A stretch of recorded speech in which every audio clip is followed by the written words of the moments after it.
Okay, so a client of mine sent me a YouTube clip of Oprah talking about your ego and being linked to your life, pretty much.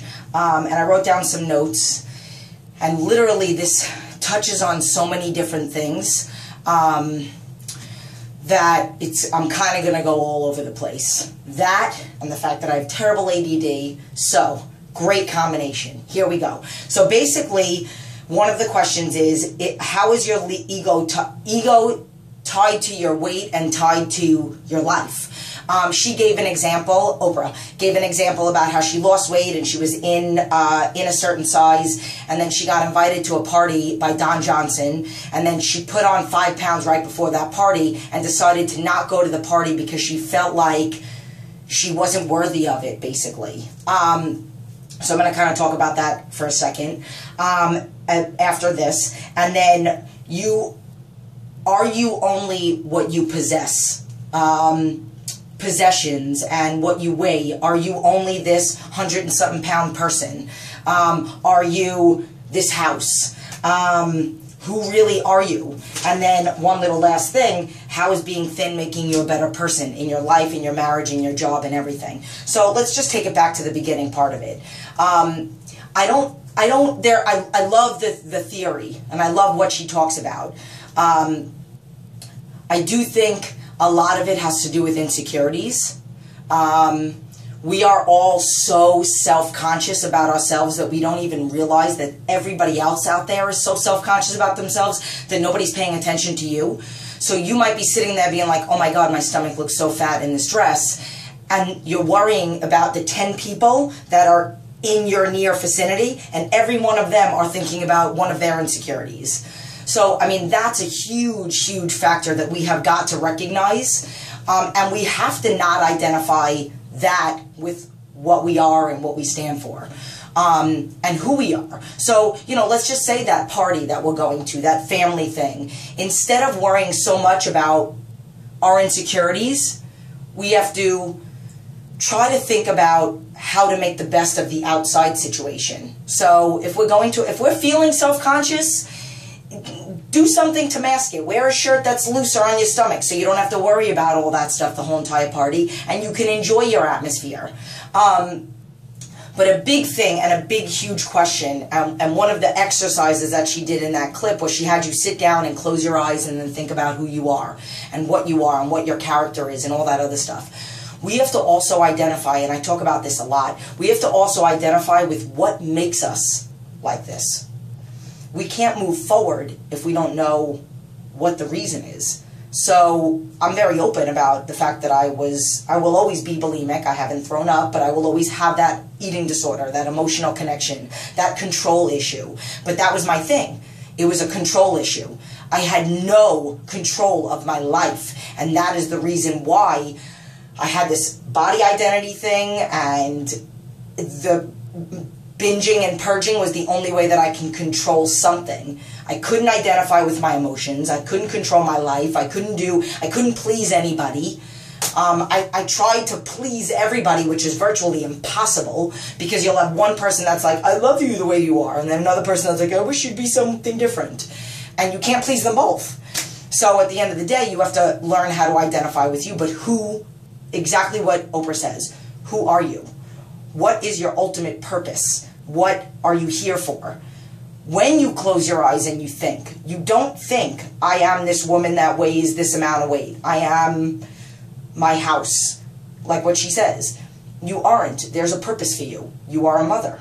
You are an independent man, an independent woman. You are, I am a woman of passion and determination to get people to see the light.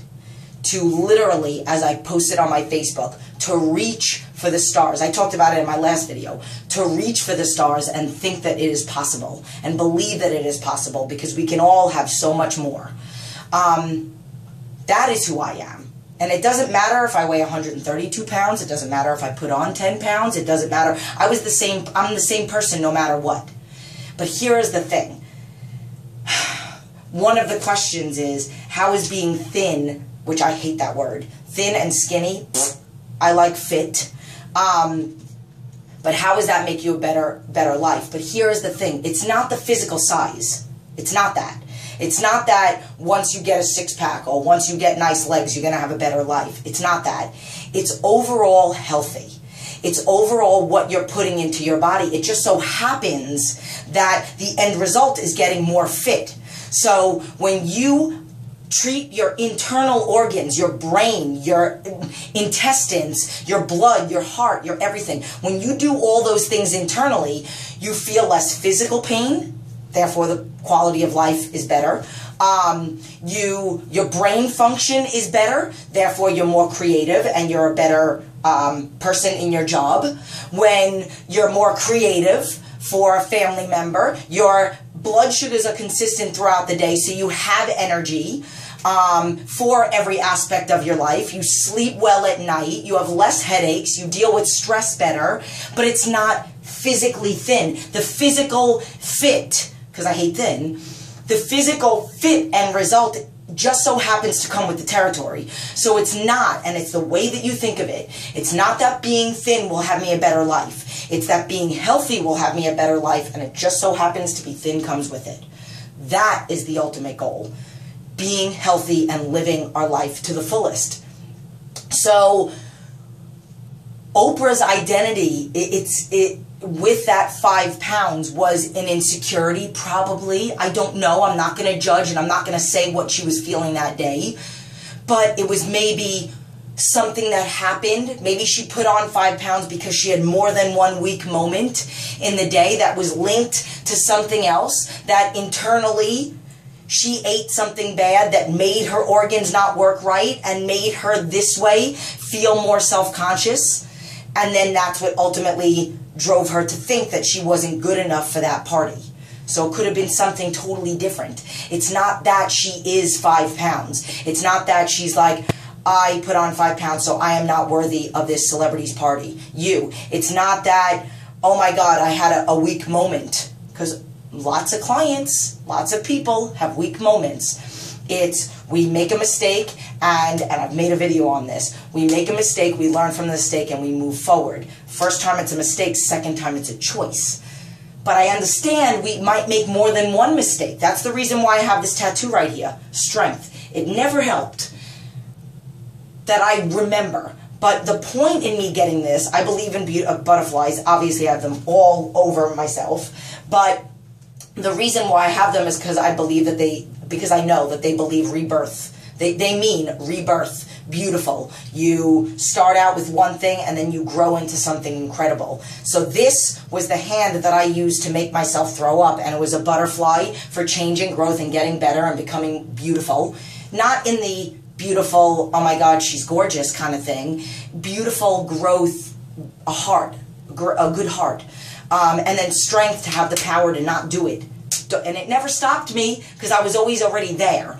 But it's, I think I have ADD, yeah, so I forgot where I was even going with this. But it's literally, it's about that, who you are and what you stand for and what you are. And it's learning from a mistake. It's learning from a circumstance or something that happened.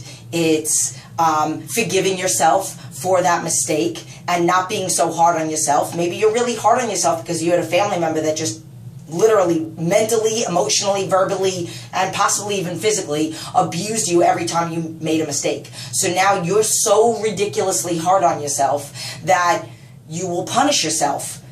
And again, maybe that's what Oprah was doing. Like maybe she was punishing herself for having a weak moment. So I really hope that I touched on this, and I really hope you understand the circle of it, the being healthy. That's what changes your life, and then being thin happens to be the bonus. And then you are not what you like. My name is not Jen, and I am not 132 pounds with whatever body fat. My name is Jen, and I am what I am doing right here on this earth is showing people. I'm using this temple that I have fasciitis. My feet were killing me today. I will be very honest. Yesterday, I had 2 slices of turkey at night, low sodium turkey, but I only have my turkey earlier in the day, my 4 to 5 ounces, I think it's 5 ounces, 5 ounces earlier in the day. If I have even 1 extra little bit of sodium, my body feels it. My right foot was on fire this whole run. It shot up my leg, but I just kept going, running like a ninja, like I call it. My hips started to bother me. I can't even sit Indian style. Everything started to bother me. My fingers are killing me, and they're going to kill me in jiu-jitsu, which means I'm going to have to wrap my fingers.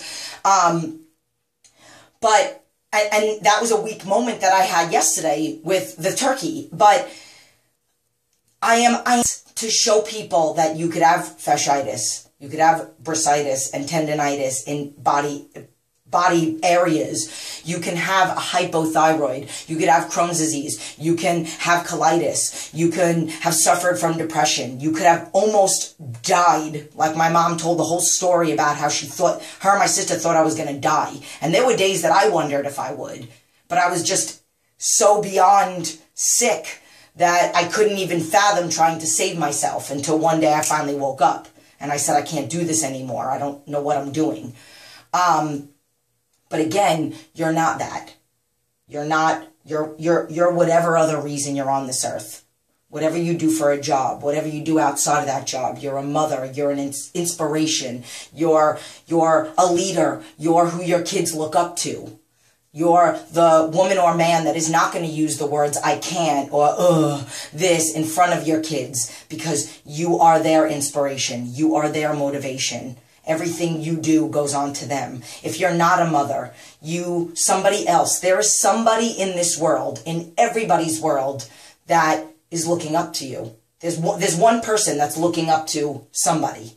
So maybe you have a position that somebody else wants and you don't even know it, because everybody's ego is a factor. They might not tell you, I envy everything that you have. But all you do is look in the mirror and say, oh my God, I hate this, I hate that, I hate that. Literally, all my videos kind of mesh together. We're all so much more mean to ourselves than we would ever let anybody else be to us.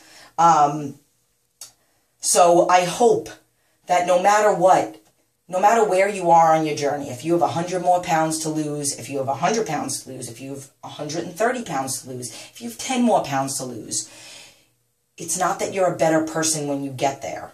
It's just what you're doing. What if your body just likes where you are, but overall everything else is great in your life? Peace of mind. It's what you are meant to do. If you feel good and you're okay with everything else and your mind is good, then you're good. If you strive to be better in anything, if you always wanted to have this shape or this thing or that thing, then you do whatever it takes to get it. You prioritize. I just literally was looking at a quote the other day about how we all have the same 24 hours in a day. It's what each one of us do with it. And we all have the capability to make time for something, no matter where it is, where it comes in the day, waking up early, not waking up early. I was never a morning person, but now I wake up some days 3:33 and some days with my alarm at 3:44. But you are not what you weigh. You are not exactly what Oprah said. You are an individual that is trying to lead a healthy life, and emotionally, physically, mentally, and every aspect of the word trying to be better. And it just so happens that being fit, not skinny, that being fit comes with it. So put them in order so that it's not as, I guess, negative in your way of thinking of it. So it's not so, maybe being fit is like a diamond, so you feel it like it's like a